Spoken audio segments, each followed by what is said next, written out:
कौन सा वीज़ा लूँ, क्या क्वालिफिकेशन चाहिए, प्रोसेसिंग में टाइम कितना लगेगा, क्या होगा कैसे होगा, कुछ पता नहीं है, कोई रोड मैप नहीं है। राम राम भाई सबको, मेरा नाम है रूबी कंबोज, आपकी अपनी हरियाणवी दुबई। आप लोगों का मेरे चैनल पे तहे दिल से स्वागत है। बाकी आज हम बात करेंगे पूरे ब्लूप्रिंट के ऊपर कि अगर आपको दुबई में सेट होना है तो आप कैसे हो सकते हो। सबसे पहले हम बात करेंगे वीजाज की कि कितने टाइप के वीजा मिलते हैं अगर आपको दुबई में सेट होना है, यूएई में सेट होना है बेसिकली, क्योंकि दुबई सिर्फ एक सिटी का नाम है, ये है पूरा यूएई, यूनाइटेड अरब एमिरेट्स। सबसे पहले आपको डिसाइड करना है कि आप किस सिटी में सेटल्ड होना चाहते हो, मतलब क्या है आपके पास प्लान, अबू धाबी में, दुबई में, रासल खेमा, अजमान, शारजा, कहाँ पे। अगर आपको इसका कोई आइडिया नहीं है तो चिंता करने की जरूरत नहीं है, उसके लिए भी हमारे पास सोल्यूशन है। तो अब बात करते हैं वीजा की कि आप किस तरीके से यूएई में एंट्री ले सकते हो। तो यूएई के अंदर बेसिकली 3 तरीके के वीजा होते हैं। नंबर 1 टूरिस्ट वीजा होता है, नंबर 2 रेजिडेंस वीजा होता है, नंबर 3 गोल्डन वीजा होता है, जो कि एक तरह से रेजिडेंस वीजा ही है लेकिन वो 10 साल का मिलता है आपको। ठीक है, हम लोग step by step her visa पे बात करेंगे और आपके लिए क्या अच्छा है उस टॉपिक पे भी बात करेंगे। सबसे पहले बात करते हैं टूरिस्ट वीजा की। टूरिस्ट वीजा हम लेते हैं टेम्परेरी टाइम के लिए, मतलब अगर आपको घूमने यहाँ पे आना है, 30 दिन के लिए आना है, 60 दिन के लिए आना है, मतलब 60 डेज के लिए, और किसी रिश्तेदार के पास आना है, या फिर आपको जॉब सर्च करने के लिए आना है, या फिर को थोड़ा कंट्री एक्सप्लोर करनी है, मतलब एक थोड़ा टेम्परेरी टाइम के लिए जब हम आते हैं तो हम टूरिस्ट वीजा अप्लाई करते हैं। टूरिस्ट वीजा का प्रोसेस बिल्कुल ही सिंपल होता है। अभी जो यूएई में टूरिस्ट वीजा मिलता है या तो मिलेगा 30 डेज का या मिलेगा 60 डेज का। पहले ये लोग 90 डेज का भी देते थे लेकिन अभी कुछ टाइम से इन लोगों ने बंद कर दिया, तो 30 और 60 डेज का ही अवेलेबल है। और अगर आप 30 डेज का लोगे तो उसका चार्ज लगेगा आपको 350 दिरम, और अगर लोगे 2 मंथ्स का मतलब 60 डेज का तो उसका चार्ज है 550 दिरम। और इसके साथ साथ अभी कुछ टाइम पहले से इन लोगों ने कर दिया कि एयरपोर्ट पे वो लोग चेक करते हैं आपके पास कैश भी होना चाहिए, या फिर आप अपने बैंक अकाउंट में भी शो कर सकते हो। अगर आप 1 महीने के वीजा पे आ रहे हो तो आपको 3000 दिरम, 3000 दिरम, अगर आप इंडियन हो तो वही उसका इक्विवेलेंट आप इंडियन करेंसी में भी दिखा सकते हो, जो भी उस टाइम का रेट चल रहा होगा उसके हिसाब से। अगर आप 2 महीने का वीजा लेना चाहते हो तो उसमें 5000 दिरम अपने अकाउंट में शो करना पड़ेगा, या फिर आपके पास कैश होना चाहिए, दोनों में से कुछ भी चल जाएगा। तो ये उसके लिए रिक्वायरमेंट है। और जब भी आप टूरिस्ट वीजा लें तो आपकी होटल बुकिंग जरूर होनी चाहिए। भले ही आप किसी रिश्तेदार के पास रुक रहे हो, भले ही किसी जानने वाले के पास रुक रहे हो, लेकिन hotel booking is must. Hotel booking अगर नहीं हुई ना, एयरपोर्ट पे बहुत बार होता है वो चेक करते हैं कि भाई होटल बुकिंग का पेपर दिखाओ, अगर नहीं होगी तो वो वहीं से आपको कैंसिल कर देंगे। अभी तो इन लोगों ने बहुत स्ट्रिक्ट कर दिया भाई वीजा का भी।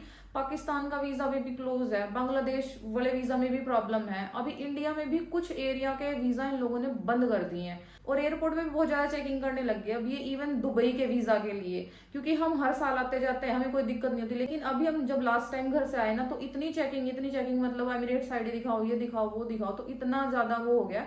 तो अपना जब भी आप टूरिस्ट वीजा के लिए आए अपने डॉक्यूमेंट पेपर आपके पूरे होने चाहिए। और इसमें एक चीज और है, अगर आप किसी रिलेटिव के जानने वाले के पास रुकते हो तब भी आपको होटल बुकिंग दिखानी पड़ेगी। उसमें आप क्या कर सकते हो, उसमें आप डमी बुकिंग दिखा सकते हो। जिस भी टूर एंड ट्रेवल वाले से आप वीजा प्रोसेस कराओगे या एयर टिकट कराओगे वो लोग ही आपको वो करके दे देंगे, उसका थोड़ा बहुत चार्ज लेते हैं। और जैसे अगर मैं यूएई की बात करूँ तो 80 दिरम के आसपास का यहाँ का चार्ज लगता है।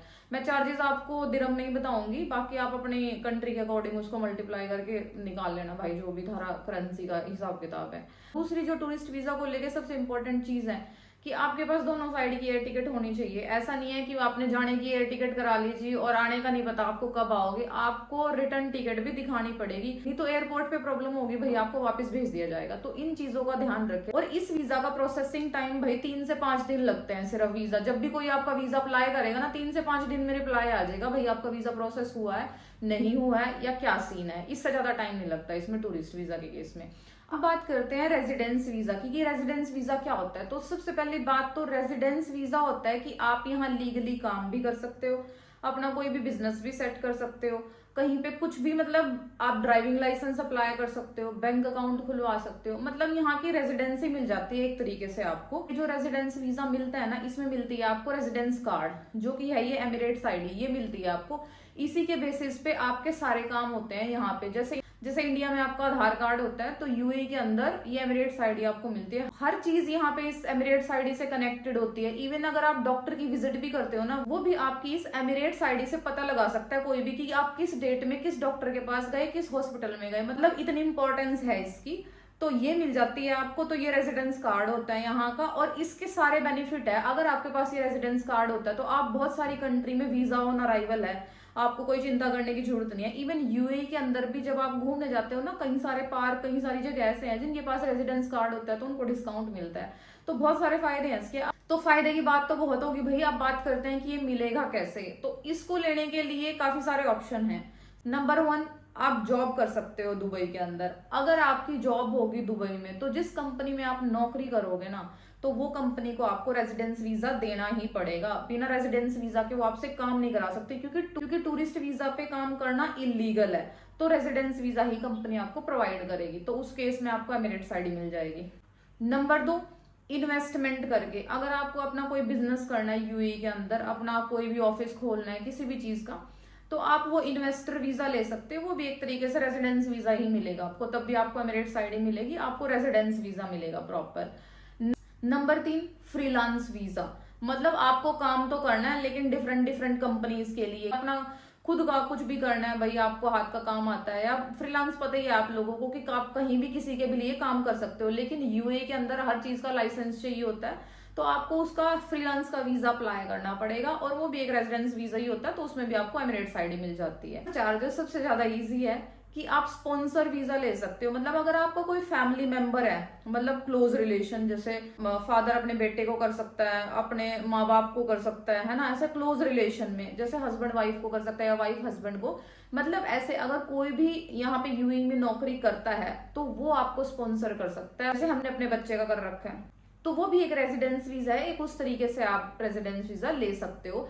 लेकिन ये स्पॉन्सर के केस में आपकी सैलरी, मतलब जो बंदा स्पॉन्सर करेगा आगे, तो उसकी सैलरी मिनिमम, उसका क्राइटेरिया है 4000 दिरहम तक तो उसकी सैलरी होनी चाहिए। अगर कोई हस्बैंड अपनी वाइफ को बुलाता है या वाइफ अपने हस्बैंड को बुलाती है तो उस केस के लिए, और उसके लिए मेडिकल भी होना बहुत जरूरी है। बंदे का मेडिकल इंश्योरेंस लेना पड़ेगा जिसको भी आप बुला रहे हो, क्योंकि मेडिकल इंश्योरेंस के बिना यहाँ वीजा आप नहीं अप्लाई कर सकते। टूरिस्ट वीजा में उसकी जरूरत नहीं है, लेकिन रेजिडेंस वीजा में आपको ये लेना ही पड़ेगा, क्योंकि अगर आप जॉब के थ्रू आए हो तो फिर कंपनी आपका ये सारा प्रोसेस करेगी, मेडिकल इंश्योरेंस वगैरह। अगर आप इन्वेस्टर वीजा पे हो तब आपको लेना पड़ेगा, फ्रीलांस वीजा पे हो तब भी आपको ही लेना पड़ेगा। तो ये भी मैंडेटरी है भाई, वीजा जब भी आप अप्लाई करोगे तो मेडिकल इंश्योरेंस आपके पास होना चाहिए। टूरिस्ट वीजा में इसकी कोई जरूरत नहीं है। अब बात करते हैं इसके पैसों की, कितना खर्चा आएगा। तो इसमें रेजिडेंस वीजा में आपका, अगर आप अप्लाई करते हो किसी का भी रेजिडेंस वीजा, तो अप्रोक्सीमेटली 1000 से लेके 1500 दिरहम तक का खर्चा आता है। मतलब अगर मेरा हस्बैंड मेरे लिए अप्लाई करेगा तो 1000 से लेके 1500 दिरहम तक का खर्चा आएगा। कि अगर कोई कंपनी आपको बुलाती है तो वो कंपनी ही पे करती है। इन्वेस्टर वीजा की अगर मैं बात करूं तो डिपेंड करता है कि भाई आप कौन सा वीजा ले रहे हो, किस सिटी में ले रहे हो, तो उसका थोड़ा अलग प्रोसेस है। ठीक है, अगर आप फ्रीलांस वीजा ले रहे हो तो उसमें भी डिपेंड करता है किस कैटेगरी का फ्रीलांस वीजा आप ले रहे हो। मैंने एक वीडियो शायद इस पे बना रखी है ऑलरेडी, तो वो भी डिपेंड करता है। बाकी यूजुअली अगर आपको आपकी फैमिली बुलानी है यूएई के अंदर, तो आपकी उसमें सैलरी क्राइटेरिया पूरा होना चाहिए, उनका इंश्योरेंस लेके, और आप डायरेक्ट अप्लाई कर सकते हो। उसका 1000 से 1500 दिरहम तक का खर्चा है। बाकी इंश्योरेंस का भी आप मान के चलो 1000 से लेके 1500 दिरहम तक का आपको इंश्योरेंस भी पड़ेगा। और इसके प्रोसेसिंग टाइम की अगर मैं बात करूं तो ये मान के चलो 10 से लेके 15 दिन में आ जाता है आपका, क्योंकि उसमें मेडिकल भी होता है और उसमें बायोमेट्रिक्स भी होता है, फिर आपकी एमिरेट्स आईडी भी प्रिंट होने को जाती है, आपका वीजा स्टैंप होने को जाता है। और इस रेजिडेंस वीजा में जो पैसे दिए जाते हैं ना, वो स्टेप बाय स्टेप होते हैं कि भाई जब आपका वीजा स्टैंपिंग के लिए जा रहा तब आपसे पैसे लिए जाएंगे, जब आपका मेडिकल होगा तो वहां आपको डिपॉजिट कराने पड़ेंगे। ये मतलब 1000 से लेकर 1500 दिरहम तक इकट्ठा नहीं देना आपको, वो स्टेप बाय स्टेप होता है। ये मैं अप्रोक्सीमेट अमाउंट आपको बता रही हूँ।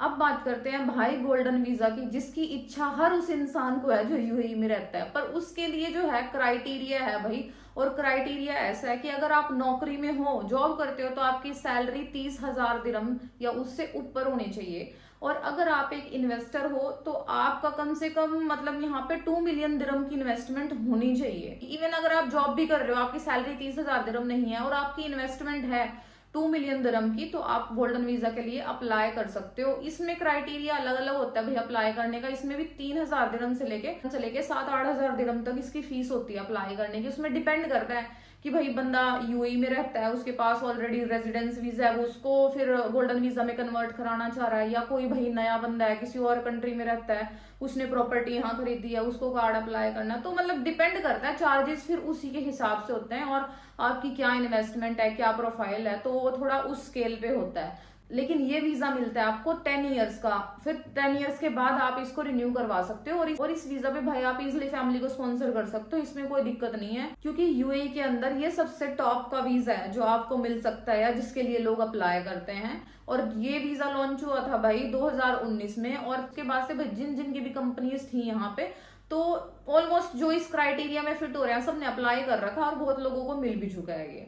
और अगर आपका कुछ भी डाउट है इस वीडियो से रिलेटेड या यूएई की किसी भी इंफॉर्मेशन से रिलेटेड, मेरे को कमेंट कर सकते हो। आप मेरी इंस्टाग्राम आईडी पे भी मेरे को रीच आउट कर सकते हो, rubyvibes2025। मैं जितने भी मेरे को मैसेज आते हैं मैं हर किसी का रिप्लाई करती हूँ। और रही बात रेजिडेंस वीजा की, तो रेजिडेंस वीजा होता है सिर्फ 2 साल का, तो हर 2 साल के बाद वो रिन्यू होता है, फिर वही आपका मेडिकल होगा, आपकी एमिरेट्स आईडी चेंज होगी, ये सब प्रोसेस होता है उसका। अब बात करते हैं कि भाई आपके लिए कौन सा अच्छा है। तो अगर आपको यूएई के अंदर सेटल होना है तो सबसे अच्छा काम आप ये कर सकते हो कि टूरिस्ट वीजा लो और दुबई में आके नौकरी ढूंढो। अगर आपको जॉब के थ्रू सेट होना है तो पहले आप टूरिस्ट वीजा पे ही आना। ये जॉब के लिए आप इंडिया से भी ट्राई कर सकते हो, मैंने इस टॉपिक के ऊपर अलग से वीडियो भी बना रखी है कि कैसे आप दुबई में जॉब ढूंढ सकते हो। तो आप इंडिया से या किसी भी कंट्री में हो आप, तो वहां से भी आप जॉब ढूंढ सकते हो। और जब भी आपको जॉब मिलेगी ना, तो भाई यहाँ की यूएई की कंपनीज भी मैक्सिमम कंपनी आपको पहले टूरिस्ट वीजा पे बुलाती है, फिर टूरिस्ट वीजा के बाद वो आपका रेजिडेंस वीजा में कन्वर्ट करती है।